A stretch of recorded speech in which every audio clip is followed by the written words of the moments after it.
Bom dia, pessoal. Estamos chegando aqui na nossa segunda aula do curso, aula de memórias. Essa aula será bastante explicativa, não ensinaremos muita coisa, será mais uma discussão sobre o assunto de memórias e resultará num trabalho sobre memórias ao final da aula. Novamente, igual na aula passada, à medida que eu vou passando os slides, vocês têm a chance de colocar aí no chat suas dúvidas e eu posso retornar ao slide ou esclarecê-las da melhor forma possível aí. Então, vamos começar. Qual que é o objetivo de hoje, né? O que nós vamos querer alcançar? Primeiro, entender, compreender o significado da memória e, principalmente, a sua importância. Nós queremos saber a importância da memória. Também vamos relembrar qual que é a unidade básica de memória. Ou seja, na aula passada, quando a gente estudou um pouco de binário, foi falado que o binário surgiu exatamente pelo custo. E nós vamos mostrar que esse custo vale a pena e o motivo que a memória acabou aparecendo de forma binária.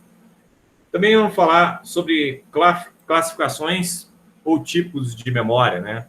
É um contexto bastante complexo, porque as memórias são classificadas de diversas maneiras, e elas se encaixam, dependendo da classificação que você usar, elas se encaixam em um lado, em outro lado, ou dos dois lados, então pode gerar uma certa confusão.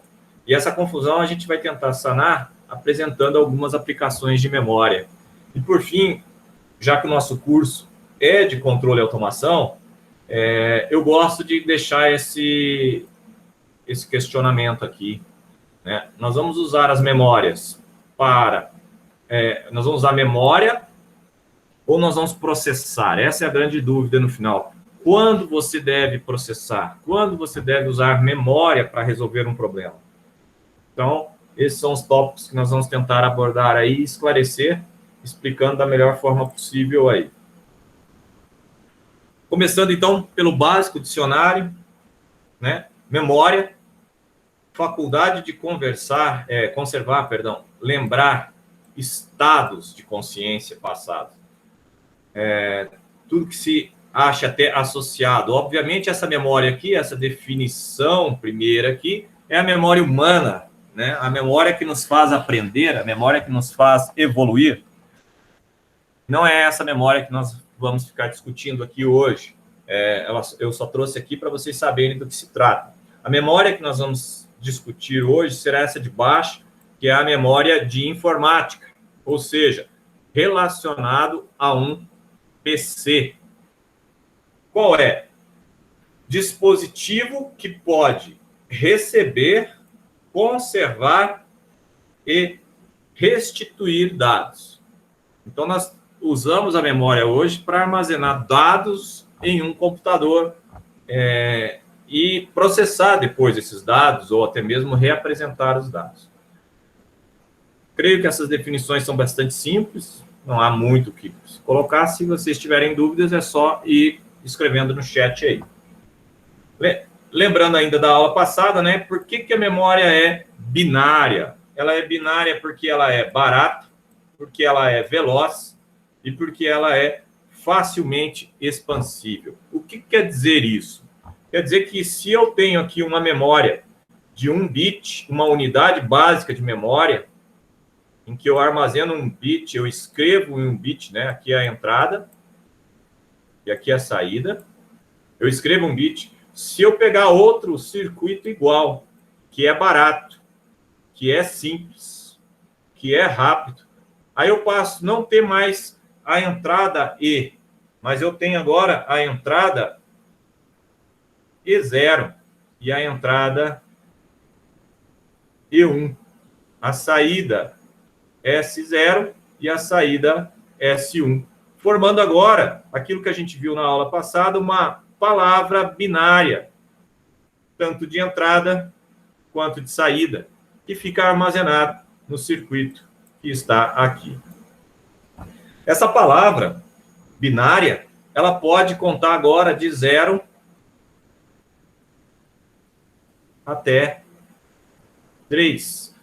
Antes, ela contava 0 e 1. Agora, ela conta de 0 a 3. se eu adicionar mais uma unidade de memória aqui,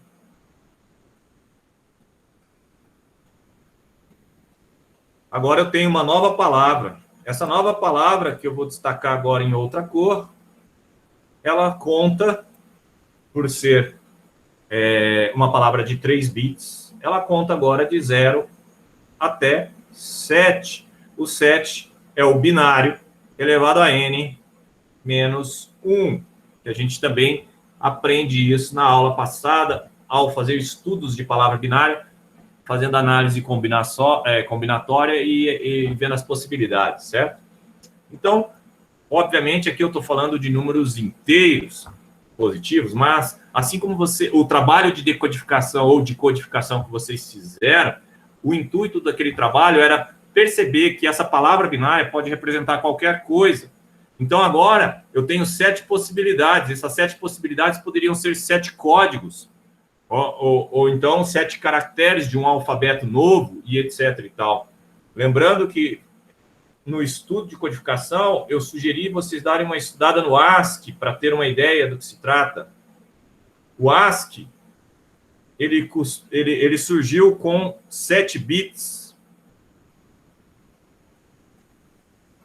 7 bits permite uma contagem binária de 0 até 127, que é o número 2 elevado a 7 menos 1.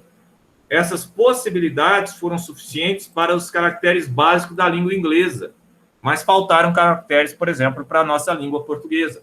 Então, surgiu o ASCII-2. O ASCII-2, vou escrever aqui com uma nova letra, uma nova cor, perdão. O ASCII-2 veio para 8 bits. Com 8 bits, eu passei não mais a parar aqui no 127, mas eu parei agora no 255. O 255 é o 2 elevado à oitava menos 1. Então, eu tenho 256 possibilidades, incluindo o zero. Observa que facilmente eu posso sair de uma estrutura simples, binária, de uma palavra de 2, 3 bits, para uma palavra de 8. O circuito muda pouco e eu consigo armazenar muito mais informação. Então, a partir de um banco com 8 bits, eu já consigo fazer todo o alfabeto conhecido da nossa língua portuguesa. Então, perceberam o motivo que se desenvolveu a memória binária? Coloque aí quem ainda tem alguma questão sobre o assunto e a motivação pela que o binário tomou conta na parte de memória de computadores. Se não houver, a gente segue. Beleza, não há. Então, qual que é a unidade básica de memória? É aquela que vocês viram que deu origem aos flip-flops. Flip-flops eram circuitos digitais que deram origem à memória. Por quê? Porque eles tinham essa característica que eu vou tentar desenhar aqui do Let-NAND. Deixa eu limpar isso aqui, que não deu certo já o primeiro esboço, eu esbarrei aqui. É o seguinte, você tem aqui no flip-flop o Let-NAND. Basta desenhar duas NANDs. Então, eu desenho uma NAND aqui, desenho outra NAND aqui. A NAND, para quem ainda não está entendendo, é o não E. Então, o não E, eu vou ter duas saídas. E a memória, como viu na definição ali atrás, que é lembrar de algo que já ocorreu, a memória, então, ela está associada a esse feedback aqui, ó. A esse feedback aqui. O que é um feedback? É uma realimentação. Eu tenho um circuito realimentado, em que a saída está na entrada. A saída está na entrada. E aí eu posso ter duas entradas. Duas entradas sendo a entrada A0 e a entrada A1. E aí eu tenho a saída S0 e a saída S1. O Let-NAND, ele tem uma tabela verdade. E essa tabela verdade do LET-NAND, que é o que me interessa, ela gera, ou melhor, ela é gerada por duas entradas, a A0 e a A1. Então, todas as combinações binárias das entradas, que é o que a gente usa e sempre faz uso em tabela verdade, todas as combinações possíveis, isso aqui é uma contagem binária, para quem não percebeu, isso aqui é uma contagem binária, não vem com aqueles professores que fazem aquela decoreba, 01, 01, depois 00, 1, 1. Não, não, não. Contem binariamente, 00, 01, 10, 11, binário, aquele da tabela que a gente apresentou da tabela binária. E aí você vai ter aqui a saída S0 e a saída S1. Se vocês observarem, vocês podem alterar aqui os valores, né? Colocando aqui o 0, 0. O que acontece se eu colocar 0, 0 na entrada? É uma NAND. Uma NAND tem a função AND, só que negada. O 0 sempre resultará na saída 1. Então, eu sempre terei 1 quando eu tiver 0 no A0. Então, 0 no A0, o S0 vai ser 1. Então, eu já posso colocar aqui 1 e 1. Sempre vai ser assim. E quando eu tiver 0 no A0, eu vou ter 1 no S1. 1 aqui e 1 aqui. Agora, quando eu tiver 1, e eu vou mudar de cor aqui para a gente poder não se confundir. Quando eu tiver 1 aqui, vai depender da entrada que é, na verdade, a realimentação de S1. Ou seja, eu vou ter uma negação de S1. Quando eu tiver 1 no A0, 1 no A0 aqui, o S0 vai ser o S1 negado. É o que está no nosso circuito. E quando eu tiver 1 no A1, eu vou ter o S0, que é ele que está indo para a entrada, negado, porque é uma NAND. Tem o NOT AND aqui. Então, eu procuro onde está o 1 no A1 e coloco que a saída será S0 negado. S0 negado. E com essa análise, eu posso finalmente chegar a uma conclusão. Como funciona o LET-NAND? O LET-NAND, ele funciona dessa forma. Esta é a tabela verdade do circuito puro. Entretanto, para eu chegar no meu flip-flop, ou no meu LET-RS, no flip-flop RS, que é a unidade básica de memória, eu tenho que criar algumas definições. Eu vou trocar o que é A0, o que é A1, para R de reset, S de set. Ora, como funcionaria? Nesse caso, o 0, ele está setando. Então, com certeza, o 0 seria o S negado, que é o set negado, porque ele é zerado. Então, o set negado, deixa-me melhorar aqui a sua experiência, apagando esta linha, ok? O S negado significa não set, ou set negado. No 0 ele vai setar. Então, esse aqui ficou o S negado. E esse outro aqui poderia ser o reset negado, em que no 0 ele iria setar. Só que aí eu vou ter um problema. E quando os dois estiverem ligados, que é esta linha aqui, nesta linha entraria um caso em que eu gostaria que não existisse, ou seja, é um momento em que eu tento limitar o circuito para ele não entrar nessa situação em que eu estou forçando a saída ser 0 e 1 ao mesmo tempo. Isso é impossível. Além disso, é uma saída em que eu tenho 1 nas duas extremidades.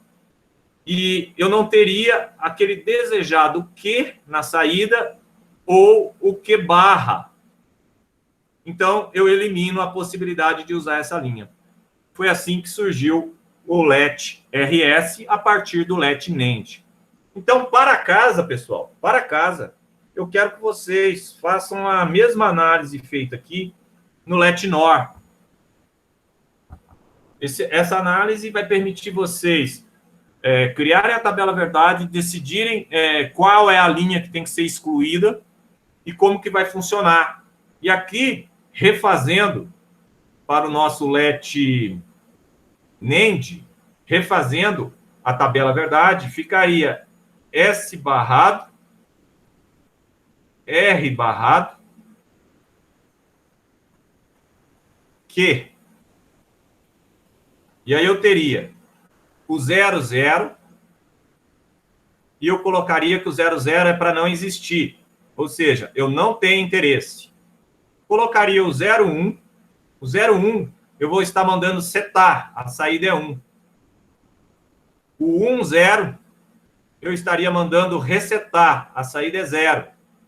E o 11, eu estaria mandando ele manter. Então, seria Q anterior. Ok? Essa seria a função.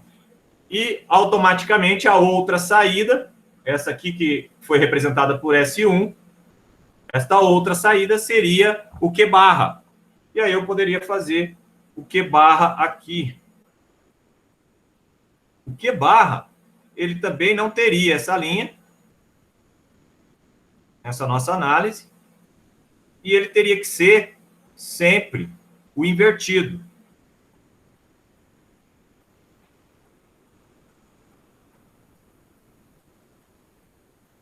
Pronto. Fiz toda a análise do LetRS. E aí eu também fiz a tabela verdade, né? Isso aqui é a tabela verdade do LetRS.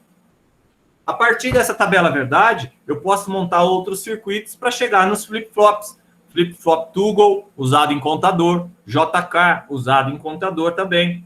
Flip-flop D, unidade básica de memória, que era o que nos interessava.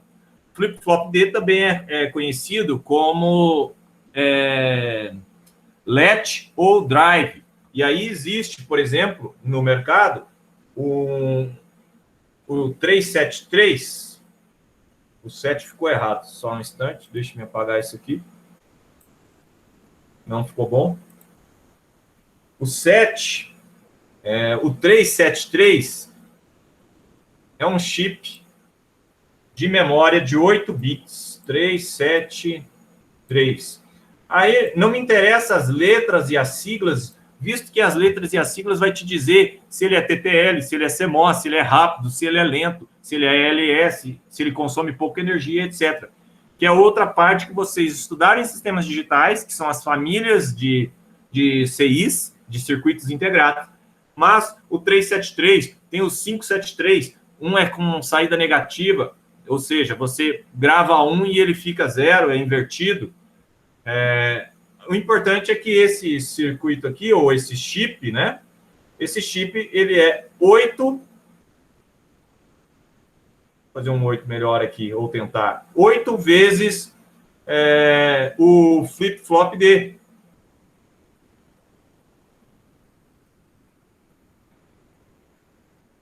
Tá saindo bem ruim aqui. Flip-flop D. Flip. Eu não estou conseguindo. Perdão aí, pessoal. Flip. Flop do tipo D. Agora eu consegui. Ok? Então, ele é 8 vezes o flip-flop D. O que quer dizer isso? Quer dizer que eu expandi uma memória binária de 1 bit para 8. Se eu consigo fazer facilmente, de forma barata, expandir de uma memória para 8, eu consigo para 16, 32 e também consigo aumentar o número de memória. Aqui eu estou expandindo o tamanho da palavra. Eu posso expandir o número da memória. O que quer dizer palavra? O que quer dizer número de memória? Se eu estou guardando 1 bit, eu posso guardar 1 bit, 2 bits, 3 bits. Eu tenho endereços diferentes para guardar aquela informação. Se eu estou guardando 1 byte, eu estou guardando 8 bits em um endereço. Se eu estou guardando 2 bytes, eu estou guardando 2 endereços e cada endereço tem 8 bits. Então, A palavra é o número de bits num endereço. Se eu estou com um microprocessador que ele trabalha com 8 bits, significa que a maioria das memórias dele tem um endereço e naquele endereço tem 8 bits. Se eu estou com um microprocessador de 32 bits, então a maioria dos registradores das memórias internas dele, a cada endereço, possui 32 bits. Me fiz entender? Deu um ok aí quem está entendendo. Se alguém tiver dúvida, pode perguntar agora, que eu vou passar o slide. Tá tudo bem aí? Pessoal que está caindo aí, não entendeu, Luan? Faça uma pergunta, então. Pode ser no chat, se preferir. Vamos ver se a gente consegue resolver o problema do Luan aí, na dúvida dele. Hein, Luan? Vai fazer pergunta falando ou você vai escrever? Tá? Qual é a última parte? Vamos ser claros agora e específicos, melhorando a comunicação. Escrever. O que é escrever? Ah, você vai escrever? Não precisa falar o que você vai fazer, só faça. Vai, manda ver aí.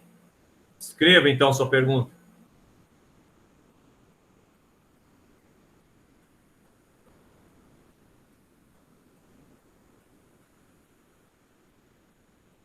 Vai escrevendo aí, enquanto eu vou tentando fazer um novo desenho. Seja claro na sua pergunta, que eu vou ver se eu consigo responder. Sobre a expansão de memória, tudo bem. Então, a expansão de memória, pensa num armário. Eu tenho esse armário aqui, e eu vou fazer esse armário ter 4 prateleiras. Em cada prateleira, eu vou guardar 4 livros. Uns mais finos, uns mais grossos, mas, na verdade, a minha intenção era fazer tudo do mesmo tamanho. Se eu considerar que cada prateleira eu tenho um endereço, eu terei, então, apesar de eu ter feito 4x4, não precisava ter sido 4x4, tá? Eu tenho aqui 4 endereços. Eu tenho 4 lugares. Eu tenho 4 casas.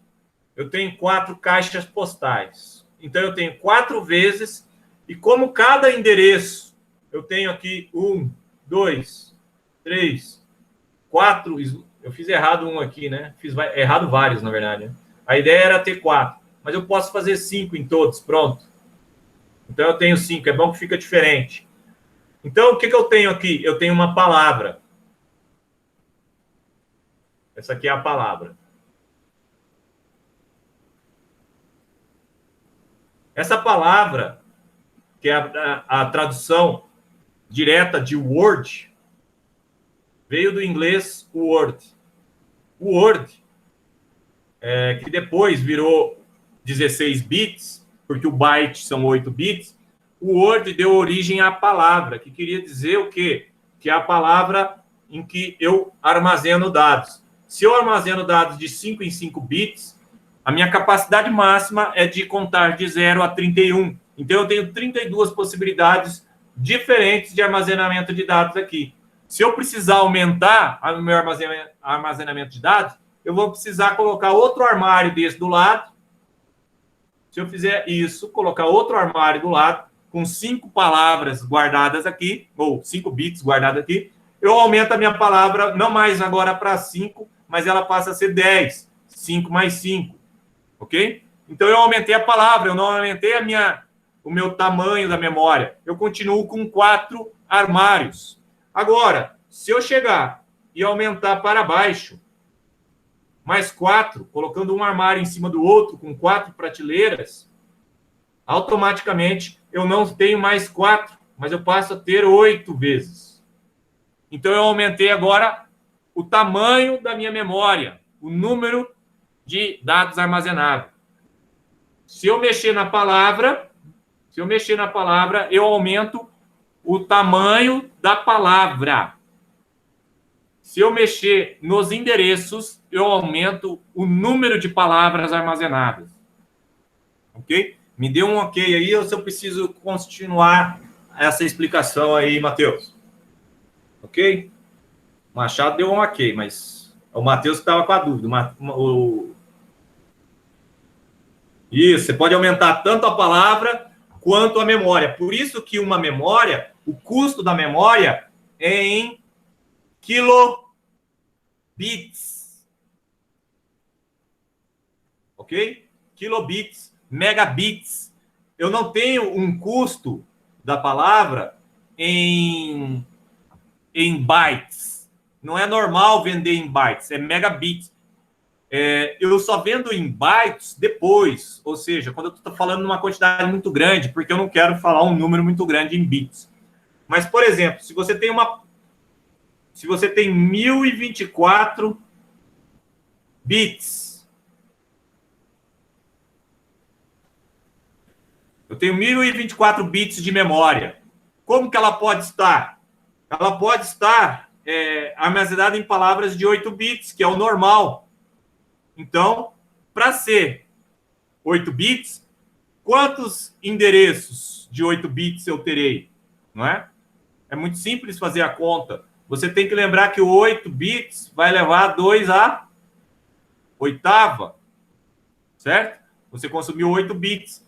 1024 são 2 na décima. Vou tentar pôr um 10 aqui.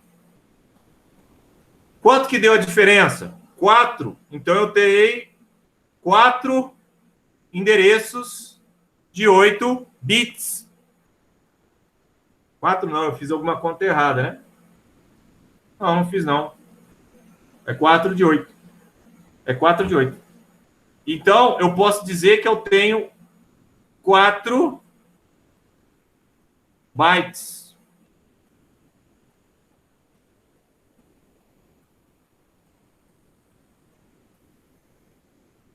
Certo?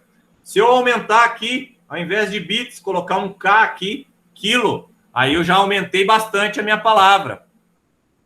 Ou a minha memória, se eu continuar com 8 bits. Se eu mudar para 16 bits, já é a metade do número. E assim por diante. Então, eu posso fazer uma combinação com uma memória de X bits. Eu posso combinar palavras de 8, palavras de 16, palavras de 4 bits. Tudo depende da minha necessidade. Então, dependendo da minha necessidade, eu vou criando o meu banco de memórias. Então, a sua necessidade é que vai dizer qual tipo de memória, que tamanho de memória, qual o tamanho da palavra que você vai usar para aquela aplicação. Tudo bem? Posso seguir então, Matheus? Beleza. Então, vamos falar um pouco das classificações, né? E aí, agora eu quero participação de vocês aí. Pode ser tanto no chat quanto falando. Vocês que escolhem aí. Eu quero exemplos de memória volátil. O que vocês entendem por volátil, né? Tem que olhar no português primeiro, né? O que é a palavra volátil? Quando a gente usa volátil aqui na informática, quer dizer que quando eu desligo da energia, da tomada, o computador desliga. Se ela é volátil, ela vai embora. Se ela é não volátil, ela permanece. O que é volátil? É isso. Então, me dá um exemplo de memória volátil. Alguém escreve aí, por favor. RAM do PC, volátil. Praticamente todos os tipos de RAM. E aí, quando eu falo RAM, eu estou falando também da DRAM, da SRAM, DDR e assim por diante. Todas as RAMs são voláteis. Mais algum exemplo de volátil? Não? Pensando agora mais profundo, olhando na CPU, o que nós temos de memória lá? Qual que é o nome da memória que tem dentro de um computador? O nome dela é registrador.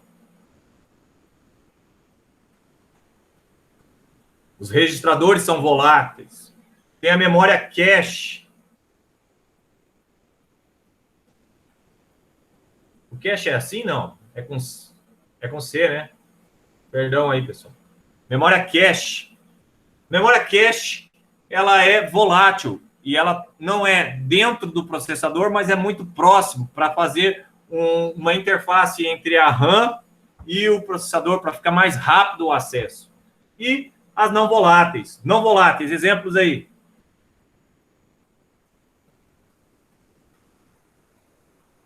HD. ROM. A ROM Existem vários tipos de ROM, né? Tem a PROM, tem a EPROM, tem a EEPROM, ou seja, são evoluções. Isso, SSD também, SSD. E a memória flash, hein? Que a gente tanto tem aí no celular, onde a gente grava os vídeos. Também, né? Muito bem. Ficou bem claro o que é uma memória que, ao desligar da tomada, perde a informação? Quando acaba a bateria do celular, você perde a informação do que está gravado lá dentro? Não, porque ela é flash e ela é não volátil. Tá, mas seguindo a mesma ideia, o que é ROM? O que é RAM? É outro tipo de classificação. O ROM aqui, ele nasceu de um read only.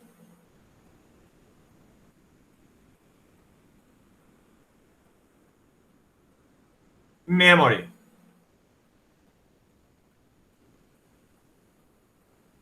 Read-only memory, na verdade, pessoal, ela, antigamente, quando ela surgiu, ela era read-only memory, só que perdeu o sentido, mas continua sendo uma classificação. Por isso que eu não gosto dessa classificação. E a RAM, que queria dizer o quê? Random. O que é random? Randômico. Random access. O que é access? Como é que escreve access em inglês? Eu não sei se é com 2 Cs ou não. Vou pôr com 2, né? Meu inglês é fajuto. Access memory. Aqui é um acesso randômico. Só que se você analisar bem, e eu gosto de enfatizar isso, ora, a ROM, ela é de acesso randômico. Então, ela devia ser chamada RAM também. Olha como essa classificação é ruim. Esse é o grande problema. Só que, na verdade, ficou estabelecido que a RAM é uma memória volátil e a ROM é uma memória não volátil. Ficou tendo mais sentido isso do que a classificação de ROM e RAM mesmo. Então, essa classificação ela está em desuso, ela está caindo, não tem mais sentido, ainda mais depois da chegada da flash. Então, vamos pensar numa outra classificação aqui, ó. Uma dentro da RAM. Nós temos a DRAM e a SRAM. O que muda? O S é de estático em inglês e o D é de dinâmico em inglês. O que quer dizer? A dinâmica ela é formada por um circuito que precisa de um circuito de refresh. O que é um circuito de refresh? Esse circuito de refresh nada mais é um circuito de que ele tem que lembrar se ele está gravando 0 ou 1 lá. Ele não lembra. Então, ele tem um circuito que, de tempo em tempo, ele pega a realimentação, ele lê o que está gravado na memória e escreve de novo na memória para ela não perder. Normalmente, a origem disso daqui foi através dos capacitores. Ou seja, era uma memória capacitiva. Foi usado capacitores e o capacitor ia descarregando, ia perdendo a energia. Então, com um circuito de refresh, você recarregava o capacitor e ele voltava a armazenar o 0 ou o 1, dependendo do que você queria. Qual que era a vantagem desse tipo de circuito? Barato. Qual outra vantagem? Fácil integração. O que quer dizer integração? É de circuito integrado. Significa que é menos denso, ocupa pouco espaço. Pega uma memória SRAM, pega uma memória DRAM, pega as duas memórias de 1 mega, de 1 giga, segura na mão e você vai ver que uma é até 6 vezes mais pesada, porque ela precisa de mais circuitos para fazer a função. Se ela é de difícil integração, o que acontece? Ela fica mais cara. Então, ela custa mais. Quanto mais? Até 6 vezes, por que não? Até 6 vezes mais. Em compensação, ela é mais rápida. Ela não tem o capacitor é lento, tem o tempo de carga e descarga do capacitor. Então, eu consigo velocidades muito maiores com uma SRAM. A SRAM, normalmente, ela é usada para fazer os registradores, que eu citei no slide anterior, ou seja, memória interna do processador. E também a memória cache, que é aquela memória que dá velocidade no acesso ao HD ou acesso ao programa que já está carregado. Então, a memória cache é aquela memória que fica de backup, para não ter que ler o HD de novo ou não ter que ler a RAM de novo. Como ela é uma SRAM, ela é mais rápida, mas ela é menor. A capacidade dela é menor. Eu não vou gastar muito dinheiro nisso, senão o computador fica muito caro. Então, a ideia é usar a DRAM, que é uma memória relativamente rápida, comparada com o HD, mas muito mais barata do que a memória SRAM. Foi novidade para alguém aí? Diga aí quem evoluiu. Quem não evoluiu é porque nós estamos revisando. Lembrando que a gente já tinha visto algo sobre memória. Professor? Sim? Então, tipo assim, quando a gente está mexendo no computador, por exemplo, por exemplo, o Word, quando a gente vai abrir, quando a gente está digitando aquelas palavras, está indo tudo para a RAM, é isso? Aí, quando a gente Exatamente. salva tudo, aí que vai para a memória ROM. Na hora que você aperta salvar, entra um novo código de programa responsável por gravar a memória que está na RAM no HD ou SSD ou o que for que você usa hoje. Ok? Ah, tá, entendi. Então, se acabar a energia, você perde tudo. Mas se você já gravou, salvou. Por isso que alguns editores de texto têm aquele Alt Save. De tanto em tanto tempo, ele salva sozinho para você. Entendi. Beleza? Mais alguma pergunta? Agora, para finalizar aqui, entre aspas, finalizar, né? Eu queria saber o seguinte. Quais dessas memórias são de código? Quais dessas memórias são de dados? Dá exemplo de memória para gravar programas. Vamos lá. Escrevam aí. Memória de programa. Me ajudem aí para a aula não ficar longa. Escrevam aí. Claro que a velha e boa ROM entra na jogada. Não tem como ela deixar de ser, mas qual mais? Todas as outras ROMs, né? Aí vem aqui a PROM, a EPROM e a EEPROM, elas são de código. Tudo bem? O que mais? A de código mais usada hoje, qual que é? É a flash. Existem dois tipos de flash, tá? Aquela flash que você tem que apagar toda ela ao mesmo tempo e aquela flash que aceita apagar por blocos. Então, ela permite apagar umas partes e não toda a memória ao mesmo tempo. Outras memórias de programa. Eu considero que memória de programa é o HD. Por que eu considero? Não é a raiz das memórias de programa, mas o HD é onde você salva os programas, por exemplo, do seu Windows ou do seu Linux, ou ainda do seu Mac. Eles são salvos no HD. Okay? SAM e RWM. Você está me apertando, eu não me preparei para isso. Me diga o que são as siglas.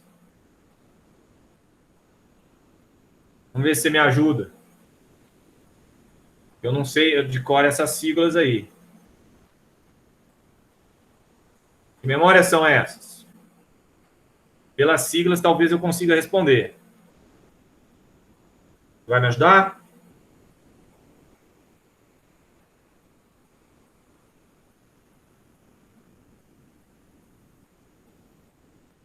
Ah, não, isso aí são variações das memórias atuais mesmo. Lembra do slide em que eu falei da RAM e da ROM, que eu não gosto daquela classificação? Aí são outras classificações que só separam como que funciona. Sequencial Access Memory, HD, fita cassete, vídeo cassete. Sendo que o HD ele tem aquele controlador digital que permite um acesso randômico, tá? Mas ele, por ser magnético, ele é uma memória sequencial, certo? Já o read-write é isso mesmo, né? Read-write a RAM, ela é read-write. A E2PROM é read-write. Entendeu? Então é um outro tipo de classificação, não é um grupo de memória específico, tá? É outra maneira de encaixar algumas memórias. Inclusive, uma maneira que eu não trouxe, ela poderia estar no slide da RAM e da ROM, porque são aquelas classificações que praticamente não tem mais aplicação hoje, porque não tem lógica eu me preocupar com isso. Por que não? Porque a memória flash hoje é read-write, a memória E2PROM é read-write, tudo evoluiu para read-write, né? Quase ninguém usa ROM, apesar dela ser muito mais barata, o custo de fazer uma atualização do seu firmware faz você desistir dela. É melhor gastar um pouquinho e pôr na flash, e assim por diante. Memória de dados. Memória de dados. Como eu acabei de citar, por incrível que pareça, a flash é memória de dados. Afinal de contas, no seu celular, você gravou lá um vídeo, uma foto, uma imagem, né? Um arquivo PDF da aula, e você está lá usando como dados, não está lá usando como programas. Apesar de você também ter gravado lá o aplicativo que roda o programa. Então, a flash, ela entrou nos dois, código e dados. A E2PROM está aqui também. A E2PROM, inclusive, eu me atrevo a dizer que a E2PROM fica mais aqui do que lá. Tá? A E2PROM, ela é mais de dados do que de programa, por causa do custo dela e porque ela é apagável eletricamente. Esse segundo E é de elétrica, então ela apaga byte por byte. Ela é muito interessante para guardar dados não voláteis, entendeu? Mais memória de dados, o HD pode ser dados. Então, observa que essas classificações, elas, com a evolução da informática, elas foram perdendo um pouco o sentido. E a classificação, é uma memória de programa ou é uma memória de dados? Não, eu não posso prender a memória lá. Ela pode ir para um lado e pode ir para o outro. Obviamente, aqui eu tenho a RAM. A RAM, ela não é de programa, porque ela é volátil. Nunca que ela vai entrar como de programa, tá? Mas ela pode ser de dados temporários, não de dados que vão guardar para sempre. Dados de trabalho durante a execução de um programa. Mais alguma pergunta nessa classificação de código ou de dados? Não? Muito bem, então, para concluir aí, né, que o nosso horário já está relativamente avançado, aplicações para as memórias, né? Vamos falar agora algumas aplicações de memória. O que seria uma aplicação de memória? Ora, o HD, para que serve o HD? Para instalar programas. Eu instalo um programa, eu instalo um sistema operacional e depois eu instalo programas que rodem no sistema operacional. Então, uma aplicação de memória é instalação de programa para computadores. Outro exemplo de memória. A memória flash do seu celular. Ela serve, aplicações, para armazenar vídeo, armazenar foto, armazenar programa, armazenar sistema operacional. Ela faz tudo isso, uma única memória, ela é de dados de programa. A memória RAM, qual a aplicação da memória RAM? A memória RAM, ela lê o DMA, que é o Direct Access Memory, que é tipo um DSP que lê o HD e copia para a RAM, mas ele só faz isso. Ele pega um endereço e fala, eu vou ter que copiar um bloco de X bytes. E começa a cópia, joga para a RAM. Quando chega na RAM, fica mais rápido. Ou seja, quando você abre um editor de texto, você abre um AutoCAD da vida, ele demora a abrir. Enquanto ele está abrindo, está sendo lido o HD e jogado na RAM. Se você tem RAM suficiente no seu PC, o seu AutoCAD vai funcionar legal, porque vai estar tudo na RAM e vai estar mais perto e mais rápido para acessar. Se o seu processador tem uma memória cache boa, vai rodar mais rápido. E é por isso que o preço é exponencial. Quando você dobra a memória cache, quando você dobra a memória RAM, tudo aumenta muito.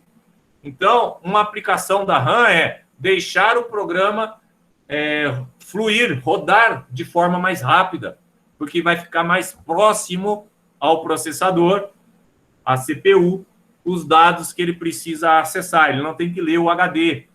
A leitura de um HD convencional iniciou-se em 5.400, né? A gente está hoje em dia, né? RPM, rotação por minuto.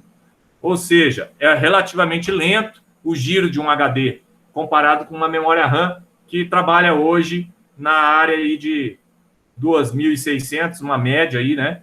2.600 o quê? Qual que é a unidade? Me ajudem aí.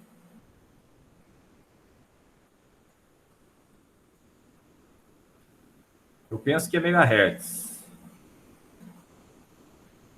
Mas depois vocês me ajudam. Vocês que estão comprando e atualizando seus PCs aí. O meu PC ele é de 2015, eu nem lembro mais. Memória é M2, falou bonito agora. Agora você fez uma pergunta que eu não queria nem falar, mas já que você falou, eu pesquisei recentemente a M2, eu estou louco para comprar uma. O custo-benefício da M2 hoje vale a pena. A velocidade de uma M2 chega a ser 10 vezes mais rápida. Ou seja, nada de SSD, nada de HD. Muda para um M2. O seu HD vai fluir, sua máquina vai ficar muito mais veloz, porque normalmente a lentidão vem do HD, não vem do processador. A não ser que você esteja realmente trabalhando com processamento de vídeo, fazendo um uso pesado de um software de compilação, de programação, aí você precisa de processador. Senão você precisa de memória. Então, fica a dica aí. A M2 é uma memória de uma tecnologia toda nova, de uma forma totalmente diferente de acessar o bit, o binário, o byte gravado, e ela possibilitou um aumento aí de 10 vezes.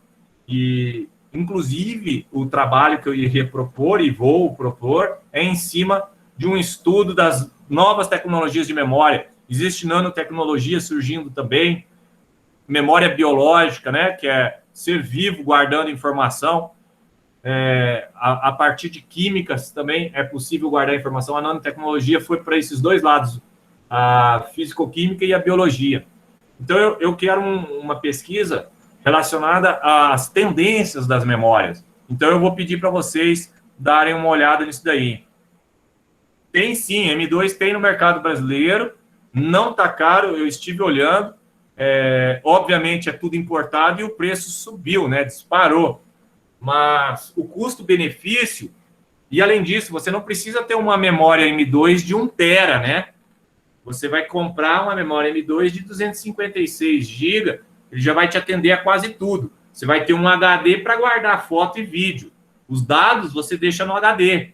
Os programas você põe na M2 para carregar rápido, para o seu sistema operacional rodar rápido. E é assim que faz. Essa é a ideia.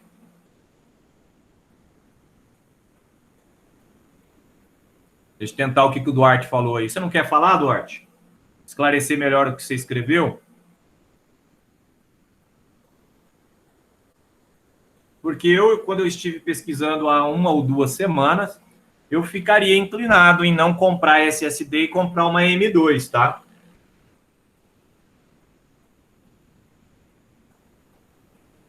Só sem micro? Ah, você tá sem micro. Ah, sem microfone. Agora entendi o micro seu. Eu tava pensando em computador. Perdão. Beleza. Então tá. Entendi. A review, o pessoal falou que não valia a pena, custo-benefício. O valer a pena depende muito do que você vai fazer. Por exemplo, quando eu tirei o HD desse meu computador de 2015 e coloquei um SSD em 2016, eu aumentei a vida útil do computador, que já estava ruim, e eu uso ele até hoje, nós estamos em 2020. Só que eu agora estou sonhando em um processador melhor, que agora o meu processador ficou ultrapassado, e uma memória M2. Só que quando a gente vai olhar o preço, eu fico com esse meu computador mesmo, porque nós estamos falando de máquinas que partem de R$ 3.500. Máquina simples, não estou falando de notebook, não, estou falando de PC. O PC padrão hoje é R$ 1.500. Um PC já bem configurado vai partir aí de 3.500 e o normal é R$ 7.000, né?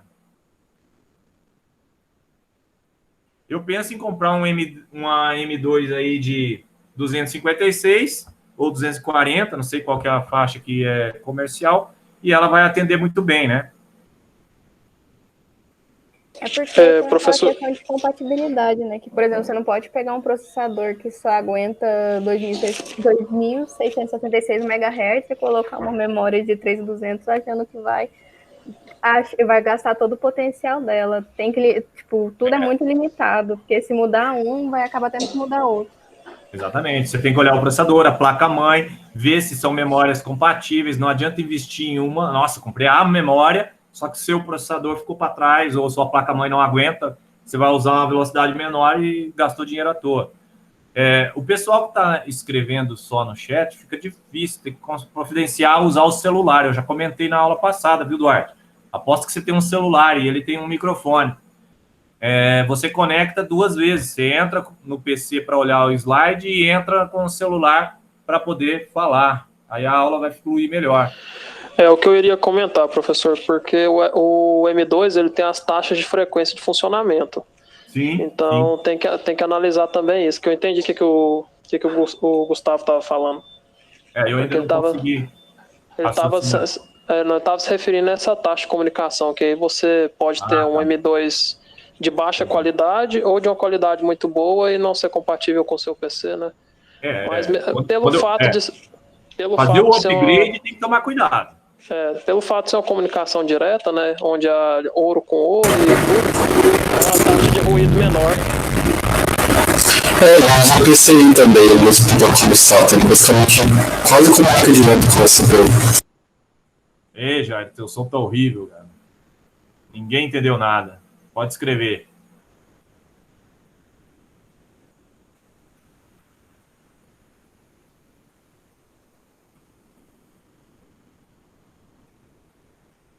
Essa é outra vantagem, né? É direto a conexão. Muito bom. Partindo agora para o que nós iremos fazer, então, né? Eu quero um trabalho relacionado às tendências das memórias, né? Não precisa ser um trabalho complexo, você escolhe um nicho. Eu quero pesquisar em M2, eu quero pesquisar. Vocês vão fazer em grupos, tá? Para me ajudar aí, vocês vão fazer em trios, 3 a 4 pessoas, tá? 3 a 4 no grupo. Vocês vão fazer um trabalho, cada um pesquisa uma área, escrevam juntos aí, usem esses softwares na nuvem aí para compartilhar escrito. Vão gerar um PDF único, vão fazer o upload lá. Eu ainda não coloquei o enunciado explicando os detalhes, então vocês não se preocupem. Não se preocupem, desculpa. O que nós vamos falar, né, nesse nosso trabalho? Eu vou querer que vocês façam pesquisas sobre as tendências de memória, tipo de memória, para abrir a mente quando utilizar o quê e para quê. Essa pesquisa ela pode estar voltada para o PC, como foi o foco que vocês perguntaram na aula, mas pode estar voltada a microcontroladores. As novas memórias usadas em microcontroladores, os novos registradores dos microprocessadores e coisas do gênero. Então, o que eu sugiro? Eu sugiro que você escolha um nicho, o seu grupo escolha um nicho, converse com os outros grupos para que não seja uma pesquisa, né, só todo mundo vai falar de M2, todo mundo vai falar de registradores, né, da evolução da memória cache. Não, eu queria que cada um visse um nicho e trouxesse para nós um conteúdo aí, um conteúdo escrito, né, poderia ser até em formato de apostila, com índice, etc., e alguns capítulos sobre o seu tema. E aí colocasse como o trabalho. O que vai ser valorizado nesse trabalho? Uma coisa que depois eu quero ver com vocês sobre isso, tá? Que é aquilo que a gente conversou antes da aula, sobre não estar conseguindo ler o feedback do PDF que eu corrijo. A ideia aqui é que você faça um trabalho acadêmico, não é um trabalho científico. O trabalho acadêmico, eu espero que você faça o quê? Eu espero que você erre, acerte, tenha dificuldades, tenha facilidades, comente as dificuldades, comente as facilidades, o que foi tranquilo, o que foi mais desafiador. Isso tudo tem que estar na conclusão, para dar um feedback se o trabalho está leve para a turma, se o trabalho está pesado para a turma, para eu poder ir redirecionando os próximos trabalhos e até melhorando para as próximas turmas que vierem de microcontroladores ou microprocessadores aí. Entender a ideia do trabalho acadêmico? O trabalho acadêmico é para você analisar se aquele trabalho ajudou na sua evolução. De nada adianta eu mandar fazer um trabalho de exercícios de contas de aritmética se você já sabe fazer e não aprende nada. É só perda de tempo. Então, eu preciso de um feedback no trabalho para ver se eu tenho que apertar mais ou soltar mais. É isso que eu queria numa conclusão, uma conclusão mais pessoal. E como o trabalho é em equipe, essa conclusão pessoal, ela envolve 3 ou 4 opiniões. Não precisa... pode ter sido difícil ou complicado para um, pode ter sido muito fácil para outro, mesmo tema. Vocês discutem entre si e escrevam as duas coisas. O aluno tal pode ter até a citação do nome, é algo pessoal mesmo, essa conclusão de um trabalho acadêmico. É quanto você aproveitou, quanto valeu aquilo para o curso, quanto valeu aquilo para a sua formação de engenharia, se aquilo foi útil, se não foi. Mostrar realmente para que veio o trabalho. É isso que eu espero numa conclusão. E não aquelas conclusões já batidas, né? Conforme a gente previa, a teoria bateu com a simulação. Esquece isso, pelo amor de Deus, né? O resultado, lá na parte de resultado, a gente viu que bateu. Você não precisa escrever isso na conclusão. Você tem que escrever na conclusão de que valeu isso. Qual foi a serventia desse trabalho. Né? Trazer para nós o motivo, a motivação, se, poxa, são trabalhos desse tipo que te engajam, você vai atuar nessa área, gostei tanto que eu estou pensando em atuar nessa área, quando eu vi lá atrás as engenharias, o que eu poderia trabalhar, agora eu estou vendo que é isso mesmo que eu quero algo mais pessoal nessas conclusões para sentir a turma, sentir o que vocês estão levando dessa aprendizagem. Tudo bem? Feedback aí para mim, por favor. Tudo bem. Ok? Então tá. A aula... Pode falar. É só tudo bem mesmo? Tá, a aula ela estava prevista, né, para 45, mas eu sempre estou arredondando para 1 hora, porque é o limite que a normativa nos dá. Eu vou encerrar a gravação da nossa aula hoje nessa 1 hora. O trabalho vai estar mais especificado no Moodle. E aqueles que têm interesse de resolver o problema do PDF no Moodle, fiquem aí após a finalização da gravação para a gente tentar resolver. Por hora, agradeço a todos. Boa semana, bom final de semana. Vão todos com Deus. E eu estou interrompendo a gravação nesse momento.